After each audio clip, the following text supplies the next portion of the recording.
नमस्कार विद्यार्थी मित्रांनो, कशा आहात? मजेत ना? आणि आपला आपुलकीचा प्रश्न अभ्यास करताय ना? करायलाच पाहिजे, कारण मी अक्षय सर पुन्हा एकदा तुमच्यासाठी घेऊन आलोय महाराष्ट्र स्टेट बोर्डची लेक्चर सिरीज. आणि आज आपण इयत्ता 12वी सायन्सची काय बघणार आहोत रे? लेक्चर्स बघणार आहोत. आणि इयत्ता 12वी सायन्सचा फिजिक्स हा विषय आपण घेतलेला आहे. आणि फिजिक्स या विषयातील जो पहिला चॅप्टर आहे तुमचा रोटेशनल डायनॅमिक्स, हा आपण काय करणार आहोत रे? आता या लेक्चर सिरीजला आपण काय करणार आहोत? सुरुवात करणार आहोत. आता जनरली काय रे बाळांनो, फिजिक्स म्हटलं की सर खूप टेन्शन येतं, फिजिक्सचे डेरिव्हेशन खूप मोठे असतात, सर फिजिक्सचे प्रॉब्लेम सॉल्व्ह होत नाही, फिजिक्स फिजिक्स फिजिक्स खूप टेन्शन येतं. परंतु नाही, आता आपण काय करणार आहोत? फिजिक्स हे एक स्मार्ट वेने शिकणार आहोत. का? कारण आपण स्मार्ट ब्रिजचे विद्यार्थी आहोत आणि आपण स्मार्ट पद्धतीने काय करणार आहोत रे? फिजिक्सच्या कन्सेप्ट ह्या कशा लक्षात ठेवायच्या, फिजिक्सचा बेस हा कसा धरायचा आणि फिजिक्सचा जो गळा आहे तो कसा आवळायचा, हे आपण काय करणार आहोत रे? व्यवस्थितरित्या बघणार आहोत. तर सुरू करूयात आपल्या प्रवासाला. आणि आपण जो पहिला चॅप्टर घेतलेला आहे तो कुठला रे बाळांनो? Rotational dynamics. ओके, आता सगळ्यात महत्वाची गोष्ट फिजिक्स. फिजिक्स म्हणजे काय रे बाबांनो? फिजिक्स म्हणजे आपल्या अवतीभोवतीच्या गोष्टी आहेत त्याचा अभ्यास करणे. म्हणजे कसला अभ्यास करणे रे बाळांनो? फिजिक्सचा अभ्यास करणे. आता जनरली फिजिक्स आणि केमिस्ट्री आणि मॅथ, बरोबर, आणि पीसीएम नंतर जर पीसीबी घेतला तर काय ऍड होतं रे बाळांनो? आपला बायोलॉजी ऍड होतो. पण या सगळ्यांमध्ये जर सगळ्यात जास्त जर कुणाविषयी भीती निर्माण होत असेल ना, तर ती कुणाविषयी होते रे बाळांनो? या फिजिक्स विषयी होते. परंतु फिजिक्स हा एकदम सोपा विषय आहे. आणि जसं जसं तुम्ही या प्रवासात स्मार्ट ब्रिज सोबत चालाल ना, तर एक वेळ ही अशी नक्कीच येणार आहे की तुम्ही काय म्हणणार आहे की फिजिक्स खरंच काय रे बाळांनो? सोपं आहे. याचं कारण काय आहे? फिजिक्स आपल्या आजूबाजूला ज्या गोष्टी घडत आहेत त्याचाच अभ्यास करणे. म्हणजे कशाचा अभ्यास करत असतो रे आपण? फिजिक्सचा अभ्यास करत असतो. मग आता आपण जो टॉपिक निवडलाय तो कुठला रे बाळांनो? रोटेशनल डायनॅमिक्स, बरोबर. आता या रोटेशनल डायनॅमिक्सला सुरुवात कधीपासून झाली? तर इन 1666, 1666 मध्ये न्यूटन बाबा एका झाडाखाली बसलेला असताना काय झालं होतं रे? एक इन्सिडेंट घडला होता. काय घडलं होतं? त्यांच्या डोक्यावरती काय पडलं होतं रे बाळांनो? एक ऍपल म्हणजेच सफरचंद त्यांच्या डोक्यावरती काय झालं होतं रे? पडलं होतं. आणि तिथून या सगळ्या गोष्टींना काय झाली होती रे? सुरुवात झाली होती. आता डायनॅमिक्सचा अभ्यास करणे म्हणजे कशाचा अभ्यास करणे रे? की असा फोर्स जो कशामध्ये आहे रे बाळांनो? मोशन मध्ये, बरोबर आहे की नाही? असा फोर्स जो मोशन मध्ये, मग मोशन मध्ये असताना त्याचा जो अभ्यास करायचा आपल्याला, त्याचा अभ्यास करणे म्हणजे कशाचा अभ्यास करणे रे? डायनॅमिक्सचा अभ्यास करणे. आता ही डायनॅमिक्स ही टर्म कुठून आलेली आहे? तर dynamics it is a branch of mechanics. ही कशाची रे बाळांनो? मॅकॅनिक्सची ब्रांच आहे. आणि मॅकॅनिक्सच्या ब्रांच मध्ये आपण काय करत असतो रे? वेगवेगळ्या फोर्सेसचा काय करत असतो रे बाळांनो? स्टडी करत असतो. ठीक आहे. मग आता डायनॅमिक्स शिकायचा आहे, तो कशा सोबत शिकायचा आहे सर? तो मोशन सोबत शिकायचा आहे. मग कुठली मोशन आहे आपल्याकडे रे बाळांनो? इथे आहे रोटेशनल मोशन, बरोबर. मग rotational motion he it is one of the type of काय रे बाळांनो? Angular motion. मग अँग्युलर मोशनचा अभ्यास करायचा आहे सर आम्हाला. मग अँग्युलर मोशन मध्ये बेसिक कुठल्या कुठल्या गोष्टी असतात हे आपण ह्या लेक्चर मध्ये काय करणार आहोत रे? पूर्णपणे व्यवस्थित बघणार आहोत. सर्वप्रथम काय तुमच्याकडे आता? Rotational dynamics. जसं मी सांगितलं, याची जी काही पार्श्वभूमी ती कधी आलेली रे? 1666 मध्ये आलेली आहे. मग न्यूटननी 1666 मध्ये काय केलं होतं रे बाळांनो? ग्रॅव्हिटेशनचा शोध लावला होता. मग ग्रॅव्हिटेशनचा शोध लावताना काय सांगितलं होतं त्यांनी तुम्हाला? की the force of attraction between any two bodies present in the entire universe is called as काय रे बाळांनो? ग्रॅव्हिटेशन. म्हणजे काय रे? युनिवर्स मध्ये प्रेझेंट असणाऱ्या कुठल्याही दोन बॉडी मधलं एकमेकांमधलं अट्रॅक्शन म्हणजे काय होतं रे बाळांनो? तुमचं ग्रॅव्हिटेशन होतं. आणि 1666 साली याचा शोध लागल्यानंतर 21 वर्ष त्यावरती स्टडी करून त्यांनी काय केलं होतं रे आपल्याला? 1687 साली 3 लॉज ऑफ मोशन दिले होते. किती लॉज ऑफ मोशन दिले होते आपल्याला? 3 लॉज ऑफ मोशन, ज्यांना आपण काय म्हणतो रे? First law of motion, second law of motion and third law of motion. मग आता सर्वप्रथम ही जी ओरिजिन आहे तुमच्या रोटेशनल डायनॅमिक्सचं, त्याचा बेस कोणाकडे रे बाळांनो? इस्टॅब्लिशमेंट त्याची कुठे? ग्रॅव्हिटेशन कडे. यामुळे आपल्याला ग्रॅव्हिटेशन हे माहित असायला हवं. आता ऑलरेडी आपण क्लास 9th मध्ये, 10th मध्ये आणि 11th मध्ये व्यवस्थित ग्रॅव्हिटेशन बघितलेलं आहे. तरी सुद्धा एक स्मॉल रिकॅप म्हणून मी तुम्हाला ओरिजिन सांगितलेलं आहे की ग्रॅव्हिटेशन म्हणजे काय. ओके, आता आपण काय करूयात, आता ग्रॅव्हिटेशनचा शोध जेव्हा न्यूटनने लावला होता त्यावेळेस त्याच्या काय लक्षात आलं होतं रे बाळांनो, झाडाखाली बसलेलं असताना ते ऍपल हे ऑटोमॅटिक पडलंय का, नाही, त्यावरती नक्कीच कुठल्या तरी गोष्टीने काय लावलेला होता रे बाळांनो, फोर्स लावलेला होता. कारण जर फोर्स लावलेला नसता तर ते खाली आलं नसतं. त्यानंतर दुसरा एक प्रश्न काय आला न्यूटनच्या मनामध्ये की ते सफरचंद व्हर्टिकली डाऊनवर्डच का खाली आलं. जर त्याने ठरवलं असतं तर ते हॉरिझॉन्टली जाऊ शकलं असतं किंवा इन्क्लाइंड फेज मध्ये गेलं असतं, पण ते कसं आलं रे, व्हर्टिकली डाऊनवर्ड आलं. म्हणजे अशी कोणती तरी शक्ती होती जीने काय केलं होतं रे, त्या सफरचंदाला त्याच्याकडे काय केलं होतं रे, खेचलं होतं. म्हणजेच काय झालं होतं, तिथे अट्रॅक्शन निर्माण झालेलं होतं. मग on the basis of that, after 21 years literature on that particular gravitational note, त्यांनी काय केलं रे, 3 लॉज फॉर्म केले. पहिला लॉ कोणता होता तुमचा, फर्स्ट लॉ ऑफ मोशन, ज्यामध्ये काय सांगितलं होतं त्यांनी की an object at rest stays rest or an object is in a motion, it is in a motion unless and until we can apply external force on it. म्हणजेच काय, जोपर्यंत एखादं ऑब्जेक्ट जर रेस्ट पोझिशनला आहे तर ते कसं असणार आहे बाळांनो, रेस्टच पोझिशनला असणार आहे. किंवा एखादं ऑब्जेक्ट जर मोशन मध्ये असणार आहे तर ते काय असणार आहे बाळांनो, मोशन मध्येच असणार आहे, अनलेस अँड अंटिल, जोपर्यंत आपण त्यावरती एक्सटर्नल फोर्स अप्लाय करत नाही. आता ही गोष्ट कुठनं क्लिक झाली, त्यांनी विचार केला की ते ऍपल जर वरती होतं तर ते कोणत्या पोझिशनला होतं रे बाळांनो, रेस्ट पोझिशनला होतं, आणि त्यावरती कुठला तरी फोर्स ऍक्ट झाला, त्यामुळे ते काय झालं रे, रेस्ट पोझिशन पासून त्यांनी त्याची पोझिशन काय केली होती रे, सोडली होती. मग त्यांच्या लक्षात आलं की असा कोणता तरी एक फोर्स होता. मग तो फोर्स कुठला होता रे, विंड प्रेशर, बरोबर, वाऱ्याच्या फोर्समुळे त्या सफरचंदवरती फोर्स लागला आणि ते कुठं आलं रे, खाली आलं. आणि त्यावरून त्यांनी काय केलं रे, Newton's first law of motion काय केला रे, एस्टॅब्लिश केला होता. सेकंड काय झालं, मग फर्दर त्यांना काय लक्षात आलं की ते व्हर्टिकली डाऊनवर्डच आलंय, बरोबर, वरून खाली आले. याचा अर्थ काय होता रे, की त्या पर्टिक्युलर ऍपलला स्वतःच काय होतं रे, मास होतं, बरोबर, आणि तो वरनं खाली येतो म्हणजे त्याचं काय होतं रे, स्पीड व्हॅरी झाला, बरोबर, व्हेलॉसिटी चेंज झाली, आणि due to the change in velocity तिथं काय जनरेट होणार आहे बाळांनो, ऍक्सेलरेशन जनरेट होणार आहे. मग त्यांच्या लक्षात आलं की ते सफरचंद खाली येत असताना तिथं काय झाली रे, काहीतरी मोमेंटम घडलेली आहे, आणि ती मोमेंटम कशी आहे रे, चेंज होतीये. कशी होतीये, चेंज होती. म्हणून त्यांनी काय लॉ दिला तुम्हाला की the force acting on that particular apple is equal to काय रे बाळांनो, the product of mass of that particular apple and acceleration of that apple. While what happened there, it causes the rate of change in momentum. हा कितवा मिळाला तुम्हाला, second law of motion मिळाला.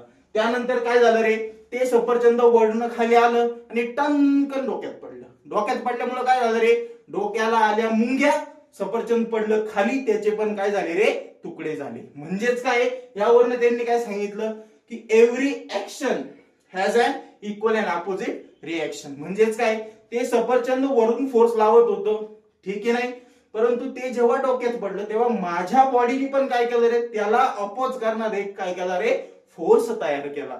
आणि यावरनं त्यांनी कितवा लॉ दिला तुम्हाला, Newton's third law of motion दिलेला आहे. आता तुम्ही म्हणशाल सर हे तुम्ही 10वीचं बेसिक का सांगताय, कारण रोटेशनल डायनॅमिक्स शिकायचं म्हणजेच कशाचा अभ्यास करायचा आहे तुम्हाला, मोशनचा अभ्यास करायचा आहे. आणि मोशन इस्टॅब्लिश कोणामुळे झाली, न्यूटन बाबांमुळे झाली. आणि न्यूटन बाबांनी ती कुठनं इन्व्हेंट केली रे, ग्रॅव्हिटेशन पासून इन्व्हेंट केली.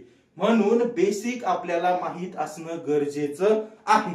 सीएटी असेल, जेडब्ल्यू असेल किंवा एमएसटी सीईटी ची एक्झाम असेल, त्यामध्ये हे आपल्याला काय रे, बेसिक पासून विचारलं जातं. त्यामुळे आपल्याला याचं बेसिक माहित असणं काय रे बाळांनो, गरजेचं आहे. ओके, आता नेक्स्ट आहे तुमचं, आपण ग्रॅव्हिटेशन शिकलो, आपण मोशन्स कशा 3 लॉज इन्व्हेंट झाले हे बघितलं. आता आपल्याला काय बघायचंय, व्हेरियस टाइप्स ऑफ मोशन्स काय असतात ते पण आपल्याला बघितणं गरजेचं आहे. मग आता फर्स्ट ऑफ ऑल काय रे, types of motion. Types of मोशनचे बेसिक 3 टाइप्स आहेत आपल्याकडे. पहिला कुठला आहे रे, ट्रान्सलेशनल मोशन. ठीक आहे, जो आपण कितवीला बघितला होता रे? 9th स्टँडर्डला व्यवस्थित बघितलेला होता. त्यानंतर आहे आपलं अँग्युलर मोशन. ठीक आहे, आता ते आपण 10th पासून चालू केलं होतं. 10th 11th आपलं बेसिक झालेलं आहे अँग्युलर मोशनचं. आणि नेक्स्ट आहे तुमचा रोलिंग मोशन. ठीक आहे, आता रोलिंग मोशन हा आपल्याला 12th ला आलेला आहे. मग तो काय असतो ते पण मी तुम्हाला व्यवस्थित सांगणार आहे. आता अँग्युलर मोशनचे पण 2 बेसिक टाइप्स पडतात, जे की ह्या चॅप्टर मध्ये आपल्याला खूप इम्पॉर्टंट आहे.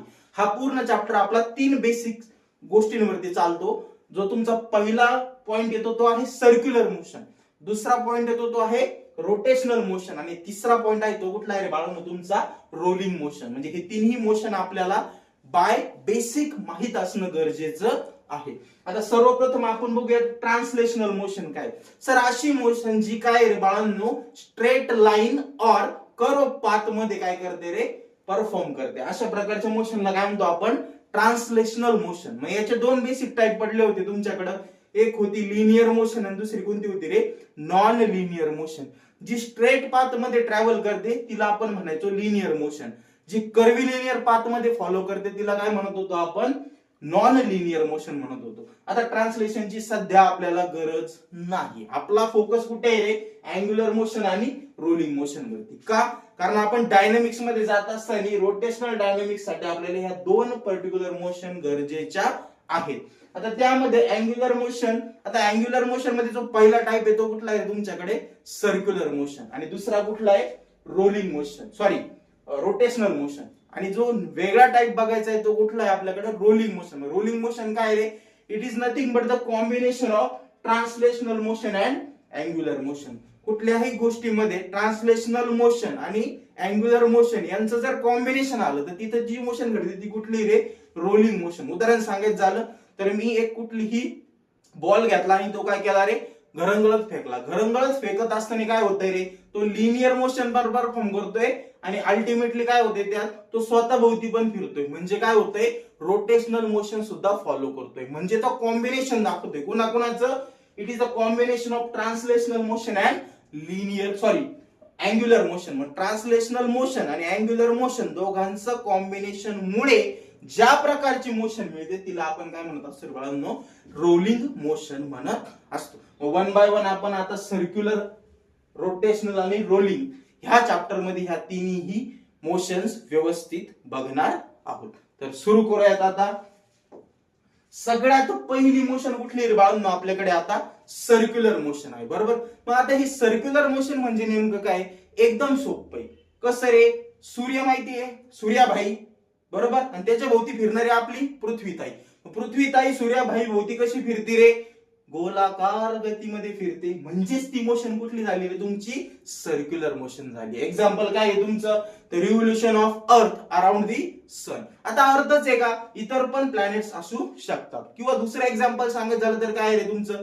Revolution of moon around the अर्थ, बरोबर. म्हणजे अर्थ भोवती काय होतंय? तुमचा सन फिरतोय, सॉरी मून फिरतोय. मग मून कसा फिरतोय? इन अ सर्क्युलर मोशन मध्ये फिरतोय. दुसरी गोष्ट सांगायची झाली तर तुम्ही काय रे? जायंट व्हील मध्ये बसले जत्रेमध्ये.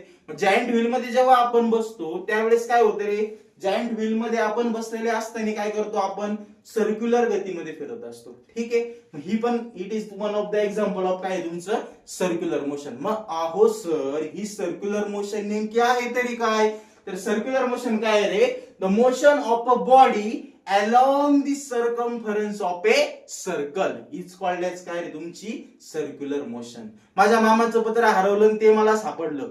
कुठली मोशन आहे? Circular motion. ठीक आहे, मग आता सर्क्युलर मोशन काय सांगती? The motion of a body. मी गेलो पाळण्यात बसलो. आता मी कोण? एक बॉडी, डेड बॉडी नाही, बॉडी. मग आता मी त्या पाळण्यात बसल्यानंतर पाळणा कसा फिरतोय रे? गोल गोल, बरोबर आहे की नाही? मग मी कसा फिरतोय? गोल गोल. म्हणजेच माझी मोशन कशी रे? Along the circumference of a circle. म्हणून माझ्या मोशनला काय म्हणणार आहे मी रे? सर्क्युलर मोशन म्हणणार आहे. एकदम सोपं आहे. किंवा उदाहरण घ्यायचं झालं तर हा आपल्याकडे कोण आहे रे? आता हा मून आहे, बरोबर आहे की नाही? आणि इथं काय रे आपल्याकडं? अर्थ आहे. हा जो मून आहे हा मून कसा फिरतोय अर्थ भोवती? सर्क्युलर मॅनर मध्ये. म्हणजेच कसा रे? along the circumference of a circle. मग motion of a body along the circumference of a circle is called as काय रे तुमची सर्क्युलर मोशन. आय होप तुम्हाला हे व्यवस्थित लक्षात आलं असेल. याच्यावरती नीट JEE किंवा MST CET मध्ये बऱ्यापैकी प्रश्न विचारला जातो. आता कसा बऱ्याच वेळा विचारलेला आहे की what is the main cause behind formation of circular motion. Circular motion तयार होण्यासाठी सगळ्यात महत्वाचा कारणीभूत असणारा घटक कोणता. आता तो घटक कोणता ते आपण पुढे जाऊन बघणार आहोत. मग आता सर्क्युलर मोशन बेसिक डेफिनेशन आहे अशी बॉडी जी काय करते रे सर्क्युलर पाथ मध्ये फिरते. त्या बॉडीच्या मोशनला आपण काय म्हणणार आहोत रे बाळांनो सर्क्युलर मोशन म्हणणार आहोत. एक्झाम्पल पण आपण बघितले revolution of moon around the अर्थ किंवा the giant wheel. Giant wheel ची जी मोशन असते ती पण कशी रे बाळांनो तुमची सर्क्युलर पाथ मध्ये आहे म्हणून तिला पण काय म्हणणार आहात तुम्ही सर्क्युलर मोशन म्हणणार आहात. पटकन याचा स्क्रीनशॉट काढून घ्या. आपण पुढील टॉपिक बघूयात.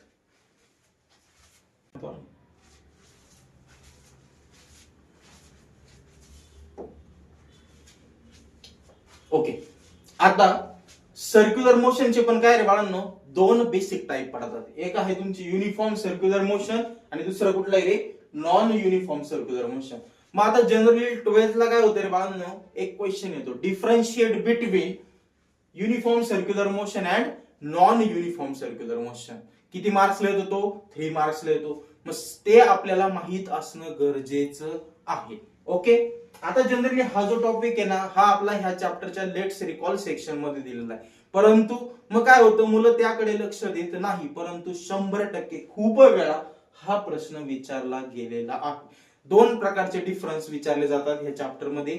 एक असतो differentiate between UCM and non UCM म्हणजेच काय uniform circular motion and non uniform circular motion. आणि दुसरा डिफरन्स कुठला असतो रे डिफरन्शिएट बिटवीन सेंट्रिपिटल फोर्स आणि सेंट्रिफ्युगल फोर्स. ठीक आहे मग हे आपल्याला माहित असणं गरजेचं आहे. तर बघूयात आपण हे दोन्ही टाइप कशा प्रकारे असतात. आता सर्वप्रथम बघणार आहे आपण युनिफॉर्म सर्क्युलर मोशन. नेमकं युनिफॉर्म सर्क्युलर मोशन काय आहे सर. आता युनिफॉर्म सर्क्युलर मोशन म्हणजे काय रे when the body is in a circular motion and the speed of that body is constant then such a motion is known as uniform circular motion. म्हणजेच काय की एखादी body जर circular पाथने travel करत असेल आणि तिचा स्पीड कसा असेल रे बाळांनो तिचा जो पर्टिक्युलर स्पीड आहे तो जर तुमचा कॉन्स्टंट असेल तर त्या प्रकारच्या मोशनला आपण काय म्हणतोय बाळांनो युनिफॉर्म सर्क्युलर मोशन म्हणत असतो. ओके आता मेन मुद्दा काय मग याचा सर याचे एक्झाम्पल्स माहित असायला पाहिजे. आता एक गोष्ट आपल्याला प्रामुख्याने माहिती आहे कुठली रे बाळांनो की सर अर्थ सन भोवती फिरायला किती डेज घेते रे 365 डेज घेते. बरोबर आहे की नाही. म्हणजेच याचा अर्थ काय रे तिचं जे काही रिव्होल्यूशनचा पिरियड आहे तो पिरियड कसा आहे रे फिक्स आहे. म्हणजेच तिचा स्पीड काय रे बाळांनो कॉन्स्टंट आहे. म्हणून UCM चं सगळ्यात बेस्ट एक्झाम्पल सांगायचं झालं ते कुठलं आहे रे revolution of earth around the sun. Okay आता नेक्स्ट एक्झाम्पल जर बघायचं झालं तर आपण फॅन सगळे वापरतो घरामध्ये. फॅन एका कॉन्स्टंट स्पीड मध्ये एकदा चालू केला त्यानंतर थोडा वेळ गेल्यानंतर काय करतो रे आपण स्विच दिलेलं असतं गिअर्स असतात first second third fourth fifth. Okay मग आपण ज्या गिअर वरती फॅनला ठेवतो त्या गिअरचा स्पीड आपल्याला काय देत असतो रे तो फॅन काय करत असतो देत असतो. म्हणजेच तो जे गिअर्स आहेत ते काय दाखवतात रे कॉन्स्टंट स्पीड दाखवतात. म्हणून ह्या टाइपचे एक्झाम्पलला सुद्धा आपण कशाचं एक्झाम्पल म्हणतो रे युनिफॉर्म सर्क्युलर मोशनचं एक्झाम्पल म्हणतो. युनिफॉर्म सर्क्युलर मोशन लक्षात ठेवणं एकदम सोपं आहे. असा ऑब्जेक्ट ज्याची मोशन सर्क्युलर आहे आणि त्याचा स्पीड कसा रे बाळांनो कॉन्स्टंट आहे अशा प्रकारच्या मोशनला आपण काय म्हणतो युनिफॉर्म सर्क्युलर मोशन. आता एक गोष्ट लक्षात ठेवायची जर एखाद्या गोष्टीचा स्पीड कॉन्स्टंट आहे म्हणजे तो चेंज होत नाही याचाच अर्थ काय रे बाळांनो इथं तयार होणार ऍक्सेलरेशन काय असणार आहे 0 असणार आहे. परत नीट JEE CET लक्षात ठेवायचं UCM मध्ये ऍक्सेलरेशन काय असतं रे तुमचं 0 असतं. का बरं 0 असतं कारण स्पीड चेंज होत नाही. व्हेलॉसिटीचा प्रश्न तो पण चेंज होत नाही, याचाच अर्थ काय रे, ऍक्सलरेशन तयारच होणार नाही. म्हणून UCM मध्ये नेहमी ऍक्सलरेशनची व्हॅल्यू काय असणार आहे तुमची, 0 असणार आहे. ओके. आता नेक्स्ट आहे तुमचं नॉन युनिफॉर्म सर्क्युलर मोशन. ठीक आहे. आता नॉन युनिफॉर्म सर्क्युलर मोशन म्हणजे काय, the motion of a body which not moving in a constant speed. ती कॉन्स्टंट स्पीड मध्ये फिरत नाही, जेव्हा ती कशात असते रे, सर्क्युलर मोशन मध्ये असते. अशा प्रकारच्या मोशनला काय म्हणतो आपण, नॉन युनिफॉर्म सर्क्युलर मोशन म्हणतो. डेफिनेशन एकदम सोपी आहे, एकीकडं कॉन्स्टंट स्पीड आहे आणि दुसरीकडे काय रे, not moving in a constant speed, बाकी काहीही फरक नाही. आता याचं एक्झाम्पल सांगत झालं, एकदम सोपं एक्झाम्पल आहे. कुठलं रे बाळांनो, रोलर कोस्टर खेळतो आपण. रोलर कोस्टर मध्ये स्पीड कसा असतो रे, व्हॅरी होत असतो. प्रत्येक ठिकाणी स्पीड सारखा असणार आहे का, नाही. दुसरं एक्झाम्पल काय रे, सर फॅनचं एक्झाम्पल तर तुम्ही मगाशीच सांगितलं होतं. नाही रे बाळा, आता इथं काय सांगतोय, नीट लक्ष दे. अचानक फॅन चालू आहे आणि लाईट गेली, स्पीड कॉन्स्टंट राहणार आहे का, नाही. तो स्पीड काय होणार रे, हळूहळू डिक्रीज व्हायला सुरुवात होणार आहे. म्हणजे स्पीड काय झाला, व्हॅरी झाला. किंवा अचानक काय केलं, मला खूप गरम होत होतं, मी फॅन चालू केला. फॅन चालू करताना काय होतंय रे, एक ठराविक टाइम पिरियड पर्यंत त्याचा स्पीड काय होतोय, हळूहळू वाढत जातोय. वाढत जातोय, एकीकडे वाढलाय एकीकडे कमी झालाय, परंतु काय झालाय, स्पीड चेंज झालाय. मग स्पीड चेंज झाला याचाच अर्थ ती कुठल्या प्रकारची मोशन झाली रे, नॉन युनिफॉर्म सर्क्युलर मोशन झाली आहे. दोन्हीही मोशनच्या डेफिनेशन्स आणि एक्झाम्पलचे स्क्रीनशॉट व्यवस्थित काय करायचंय रे, काढून घ्यायचंय. सगळ्यात पहिल्यांदा याचा स्क्रीनशॉट काढून घ्या. ठीक आहे. त्यानंतर काय करा, आता याचा सुद्धा व्यवस्थित स्क्रीनशॉट काय करायचा आहे रे, काढून घ्यायचा. ठीक आहे. आय होप तुम्हाला हे दोन्ही प्रकारच्या मोशन्स लक्षात आल्या असतील, ज्या की कशाचे टाइप्स आहेत, तुमच्या सर्क्युलर मोशनचे टाइप. हे बघा, लक्षात ठेवणं एकदम सोपं आहे. टाइप कसला आहे रे बाबा, सर्क्युलर मोशनचा आहे. मग फरक एकच आहे, एकीकडे सर्क्युलर मोशन मध्ये फिरत असताना स्पीड कॉन्स्टंट आहे, म्हणून तिला काय म्हटलंय आपण, युनिफॉर्म सर्क्युलर मोशन म्हटलं. एकीकडे स्पीड कॉन्स्टंट नाहीये, म्हणून त्याला काय म्हटलंय आपण, नॉन युनिफॉर्म सर्क्युलर मोशन म्हटले. पहिल्या याच्यात ऍक्सेलरेशन 0 आहे, याच्यामध्ये स्पीड व्हॅरी होतोय, acceleration is not equal to काय येणार आहे तुमचं, 0. म्हणजे ह्या पर्टिक्युलर टाइपच्या मोशन मध्ये ऍक्सेलरेशन मिळतं आपल्याला, ते इज इक्वल टू 0 येत नाही. ठीक आहे. आता आपण बघूयात पुढचा टॉपिक. आता मागाशी मी सांगितलं होतं, JEE CET किंवा आपल्या MST CET मध्ये एक प्रश्न विचारला जातो, what is the main cause behind your circular motion. अशी कुठली गोष्ट आहे जिच्यामुळे काय होते रे, सर्क्युलर मोशन काय होते रे, फॉर्म होते. आता एक गोष्ट लक्षात ठेवायचं, सेंट्रिपिटल फोर्स हे त्याचं काय रे बाळांनो, आन्सर आहे. जर सेंट्रिपिटल फोर्स एक्झिस्ट नसेल तर सर्क्युलर मोशन तयार होत नाही. नेहमी लक्षात ठेवायचं, the basic cause behind the establishment of circular motion is centripetal force. मग नेमका हा सेंट्रिपिटल फोर्स आहे तरी काय, स्टँडर्ड 10th मध्ये ग्रॅव्हिटेशन या चॅप्टर मध्ये आपल्याला ही डेफिनेशन ऑलरेडी बघितलेली होती आपण. कुठली बाळांनो, सेंट्रिपिटल फोर्स. काय सांगितलं होतं, when the body is in a circular motion the force acting towards the center and along the radius of a circle is called as काय होतं तुमच्याकडं, सेंट्रिपिटल फोर्स ची डेफिनेशन होती. ठीक आहे. मग आता हे सेंट्रिपिटल फोर्स डेफिनेशन नुसार काय सांगतंय की बॉडीची जी मोशन आहे ती कशी रे, सर्क्युलर मोशन मध्ये आहे. आणि त्यावेळेस फोर्स जो ऍक्ट होतो तो कसा होतो रे, आता सपोज हा सन आहे आणि त्याच्या अराउंड ही अर्थ कशी फिरते रे, सर्क्युलर मोशन मध्ये फिरती. त्यावेळेस ही अर्थ काय करते रे, force acting towards the centre. आणि इथं सेंटरचं काम कोण करतोय, तुमचा सन करतोय. येतं लक्षात. Force acting towards the centre आणि along the radius is called as काय रे, तुमचा सेंट्रिपिटल फोर्स आहे.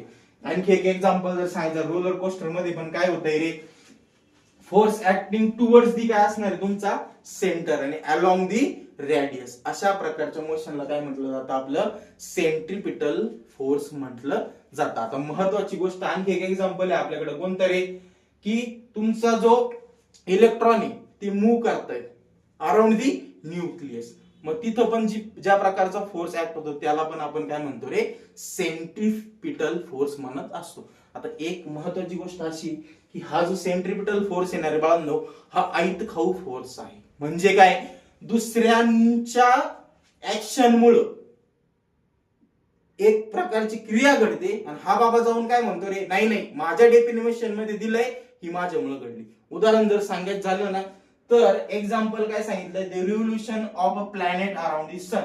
आता सन भोवती जे काही प्लॅनेट फिरतायत ते कशामुळे फिरताय रे, under the influence of gravitational force. बरोबर आहे की नाही. परंतु आपण इथं म्हणताना काय म्हणतोय, it is a example of centripetal force. का, कारण तो त्याची डेफिनेशन काय करतोय रे, सॅटिस्फाय करतोय.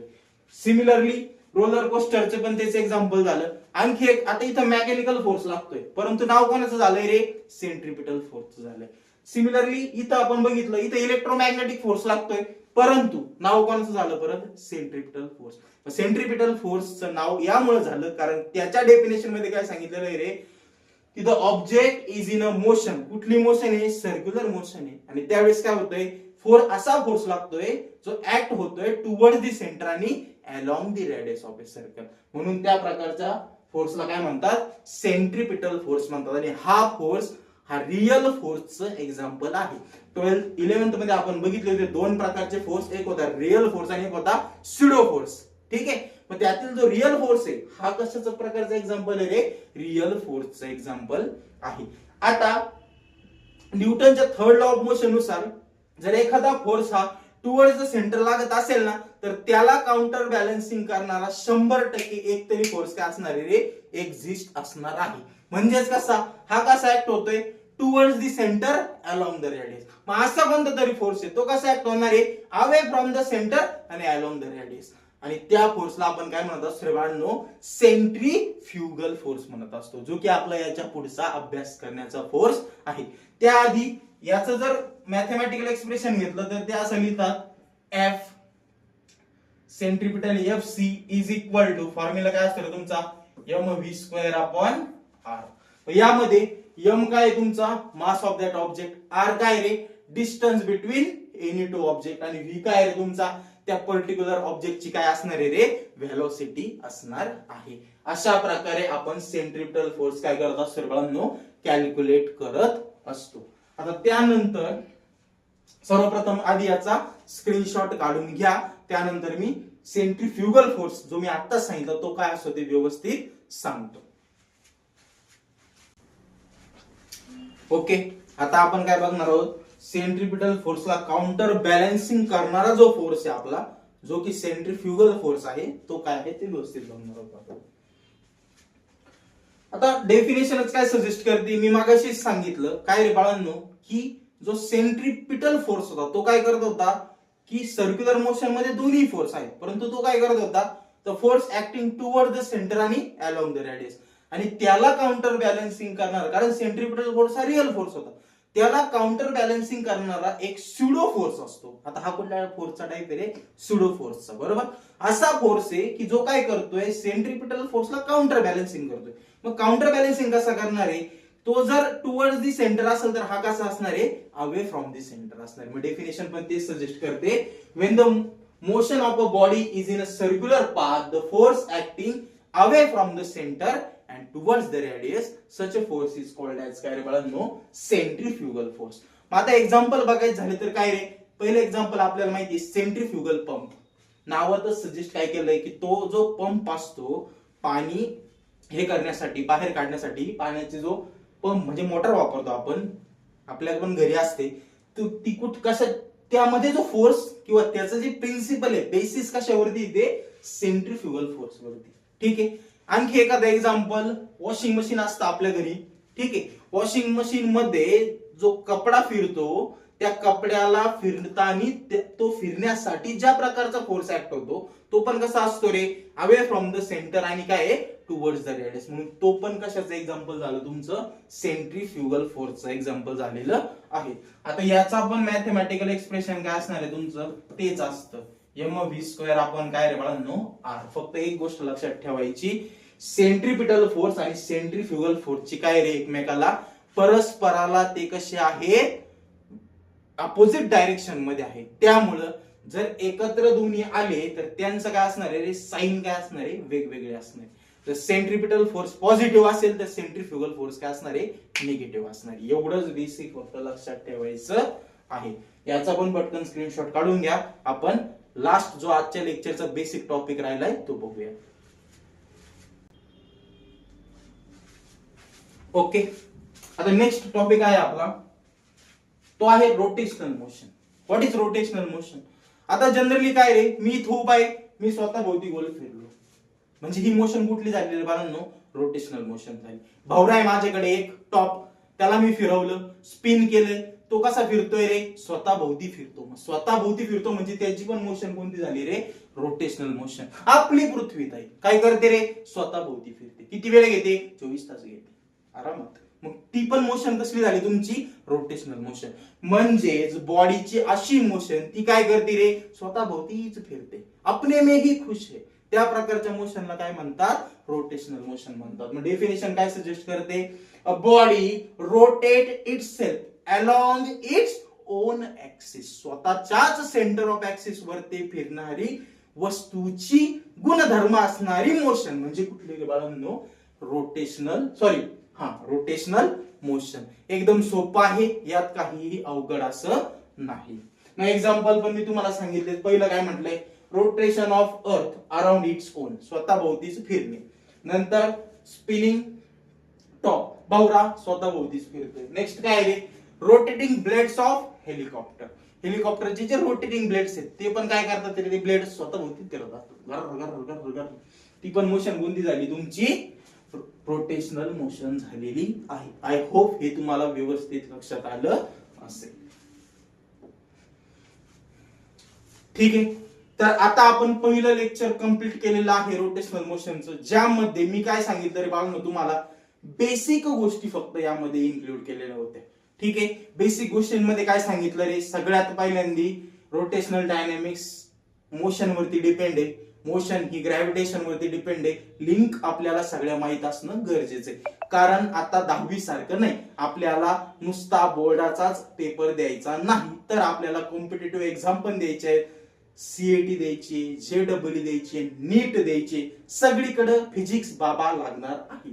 त्यामुळं याचा व्यवस्थित अभ्यास करणं गरजेचं आहे. मुळासकट उपाय करायचा म्हणजे स्मार्ट ब्रिज मध्ये शिकायचं, आणि त्यात जोपर्यंत मुळासकट रोग बरा होत नाही, हा डॉक्टर तुम्हाला सोडणार नाही. सोपी गोष्ट आहे. बेसिक आपण व्यवस्थित बघितलंय. त्यामध्ये टाइप्स ऑफ मोशन्स बघितल्या. सर्क्युलर मोशन काय असते, नेहमी विचारणारा प्रश्न. यूसीएम आणि नॉन यूसीएम चा डिफरन्स नेहमी विचारणारा प्रश्न. सेंट्रिपिटल फोर्स, सेंट्रिफ्युगल फोर्स काय आहे हे पण व्यवस्थित बघितलं. आणि नंतर आपण उडी कुठे मारली होती रे, रोटेशनल मोशन काय असते ते पण व्यवस्थित बघितलेलं आहे. आता उद्याचं जे नेक्स्ट लेक्चर असणार आहे त्यामध्ये आपण काय बघणार आहोत रे, की बेसिक टर्मिनॉलॉजीज काय आहेत रोटेशनल मोशनच्या, सर्क्युलर मोशनच्या, म्हणजेच कुठल्या रे, अँग्युलर मोशनच्या. मग त्या आपल्याला व्यवस्थित बघायच्या आहे. म्हणजे अँग्युलर डिस्प्लेसमेंट असेल, अँग्युलर व्हेलॉसिटी असेल, अँग्युलर ऍक्सेलरेशन असेल, त्यांचं परस्परांमधलं रिलेशन काय असतं, स्युडो फोर्स परत एकदा व्यवस्थित सांगणारे, रिअल फोर्स सांगणारे. त्यानंतर 11वीला शिकलो होतो इनर्शियल फ्रेम काय असते, नॉन इनर्शियल फ्रेम काय असते, न्यूटनचे 3 लॉ आज बघितली, ते लॉ त्यासाठी कशा प्रकारे ऍप्लिकेबल आहे, या सगळे बेसिक आपण उद्याच्या लेक्चर मध्ये बघणार आहोत. तोपर्यंत काय करायचंय रे, हसत राहा, खेळत राहा आणि अभ्यास करत राहा. आणि सगळ्यात महत्वाची गोष्ट, हा जर व्हिडिओ तुम्हाला आवडला असेल तर तुमच्या फ्रेंड्सला शेअर करायला विसरू नका, आणि आपल्या स्मार्ट ब्रिज ह्या चॅनलला सबस्क्राईब करायला अजिबात विसरू नका. पुन्हा भेटूयात एका नेक्स्ट लेक्चर मध्ये.